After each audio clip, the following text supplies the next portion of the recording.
Guys, tara at magluto muna tayo ng garlic butter lobster. This is my own version. Let's go! Napanood ko lang to sa YouTube. So first, maglagay muna tayo ng olive oil. Chares! Olive oil sa karaha. Tapos, ilagay natin yung 100 grams ng butter. At saka, antayin natin na malusaw lang siya, guys. Pag ganyan, nalusaw na siya, guys, ilagay naman natin yung sibuyas at saka garlic na naka-chop into maliliit na pieces. Diba?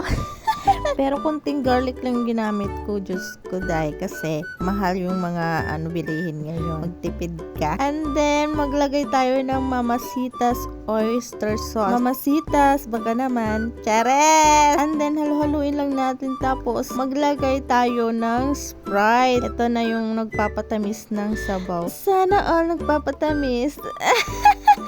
Tansyahin lang natin, guys. And then, ilagay na yung mga lobster. So, yung sa akin ay hindi ko na videohan yung paglagay namin ng lobster. Tapos, lagyan ng asin. At saka pag ganyan na yung kulay niya, guys, baliktarin nyo kasi hindi pa naluluto yung kabila, o diba? Pero ayan, malapit na daw yan maluto kasi nag-iba na yung kulay. O diba? Pag nag-iiba yung anyo, malapit na daw maluto. Talaga lang. Yung iba dyan, nagpapalatan niya. Tapos, bigla na lang lumilipad. Yung mga kasabayan kong mga aswang. Diyos ko. So, ayan guys. Pinapanood ko na lang yung sarsa niya. Diba? Mas maganda pala yung may flash. Diyos ko, day. Ito talagang pamangkin ko. Nagigigil talaga ako sa kanya. So, tsadan! Luto na, guys. Tikman natin.